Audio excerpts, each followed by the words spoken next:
આમંત્રણ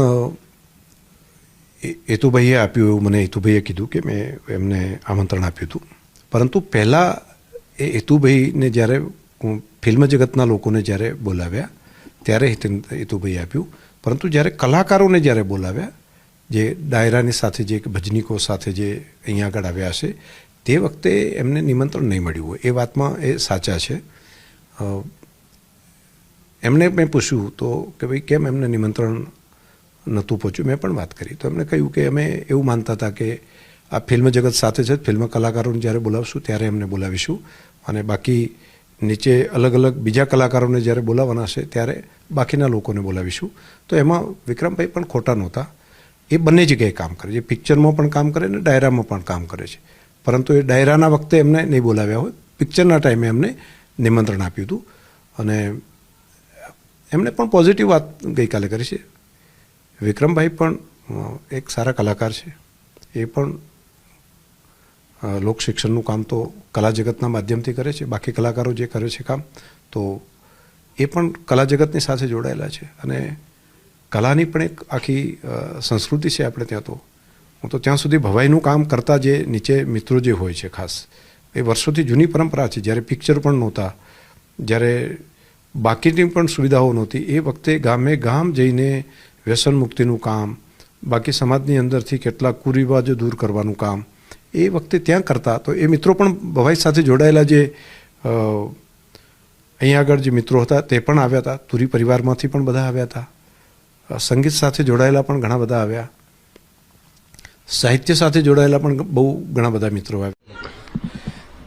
પહેલાં તો તમે કહો 2007માં મોદી સાહેબ હતા ત્યારે ઓફર આવી હતી, એવું નથી એના પછી ઓફર નથી આવી. એના પછી બી ઘણી બધી ઓફર દરેક પક્ષમાંથી મને આવી જ છે અને આવી જ છે. અને અત્યારે જ્યારે પણ તમે વાત કરી કેજરીવાલ સાહેબની, તો કોઈ ઓફર માટે મને કોઈ ફોન નહોતો કર્યો એમણે, પણ ખાલી એમને કીધું કે ભાઈ આવું તમે સારા કામ કરી રહ્યા છો, તો તમારી નામના પણ બહુ સારી છે ગુજરાતમાં, તો એકવાર તમે મળો, આપણે મળીને રૂબરૂ વાત કરીએ. તો મેં પણ કીધું કે તમે ગુજરાત આવો તો તમે પણ આવો ઓફિસે, આપણે મળીશું. બીજું કોઈ રાજકીય બાબતમાં કોઈ વાત નથી. ના, સ્વાભાવિક છે. જો એક વસ્તુ હું તમને કહું, પહેલા બી મને ઓફર્સ જેમ કે આવતી હતી એ રીતે કદાચ એવું પણ બની શકે આમ આદમી તરફથી બી ઓફર મળી શકે મને, કારણ કે કોઈ બી પાર્ટી હોય એ ચાહતી જ હોય કે કોઈ સારું સ્ટાર હોય કે કોઈ સારું નામના ધરાવતો વ્યક્તિ હોય અને સ્ટાર હોય, અથવા તો પછી કોઈ સામાજિક કાર્યકર બહુ સારો હોય તો અમારી પાર્ટીમાં આવે તો સવાલ જ નહીં. કદાચ એમને બી એવું થતું હશે ને બીજા પક્ષોની બી ઘણી વખત મને ઓફર આવતી જ હોય છે, તો એમને બી ઈચ્છા હોઈ શકે, એવું બની શકે. બીજા પક્ષોની ઓફર એટલે કોની? કોંગ્રેસમાંથી ભાજપમાંથી બી ઘણી વખત આવી છે.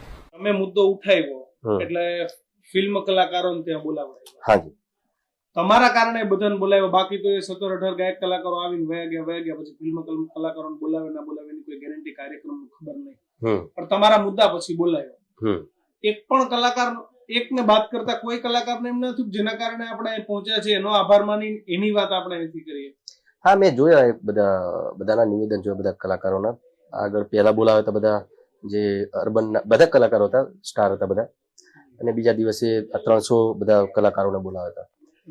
તો મારું પહેલા તો એક વસ્તુ મેં નોટ કરી, હા, તો મને અત્યારે યાદ આવ્યું કે એવું આવું 2 દિવસ ખોટા શું કામ એટલો ખર્ચો કરવા જરૂર હતી? તમે 27 તારીખે બધા કલાકારો બોલાવવાના હતા, તો એ વખતે પેલા કલાકારોને બોલાવતા ને તમે એઝ એ સેલિબ્રિટી તરીકે એમને તમે અલગ બોલાયા ને પેલા 300 નો ટોળાને તમે અલગ બોલાયા.